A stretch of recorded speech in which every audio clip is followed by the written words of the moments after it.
Alright, in today's video I'm going to show you how to repair one of these air compressors. The repair is pretty simple on it, so I'm going to give it a red hot crack and give it a go. Why it's damaged itself is because every time I open my door, the compressor falls on the floor. I've just got it tucked in on my back seat. So this is my fault, so that's why I'm kind of fixing it myself, because you know, it's not too bad of a fix, so it should be pretty simple. So yeah, a little tip, just look after these things, try and keep them upright, don't let them just roll around all over the place. If you can, bolt it down with rubber. But this would be a good example of showing you the guts of it and what it's like and what damages and all that stuff. So let's get into it.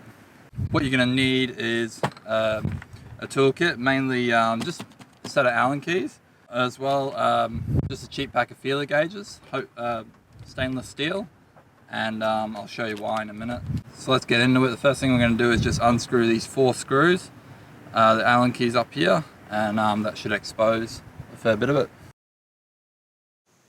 So in the past year of owning this compressor, it has never had any issues until now.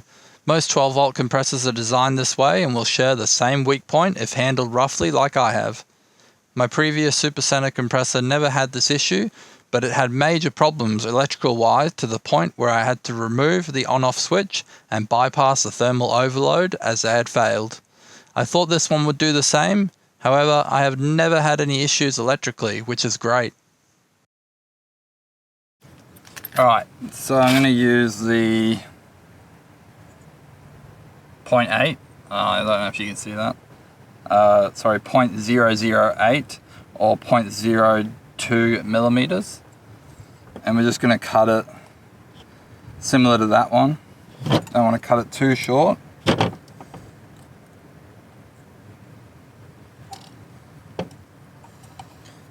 Pen would be good. Here's one I prepared earlier.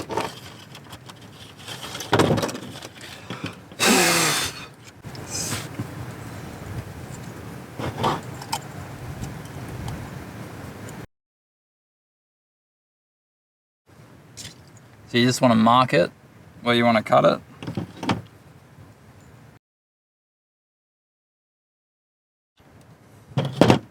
So your end result is just like that.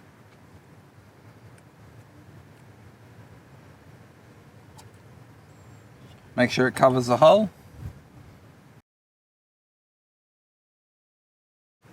So I see that one's got a little bit of bend on it.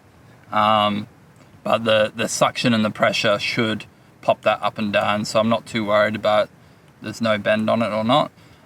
So now we'll put it all back together and see how we go.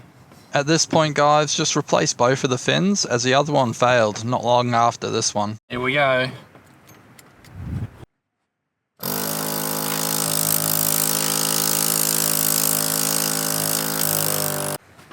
So a lot of you are going to be like, yeah, idling doesn't do anything, so let's try and pump up a tyre, put some load on it. The tyre's sat at about 26 psi.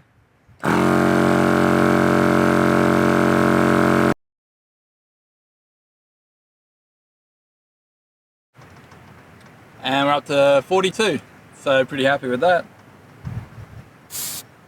So to wrap it up, look after your tools and they'll look after you, obviously.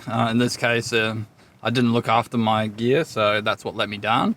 But I'm in the middle of nowhere at the moment. Like, we're at Coral Bay in WA, and I was able to get some feeler gauges. So, and it also pays to have a really good toolkit. That's a Tool Pro 196 piece, I think.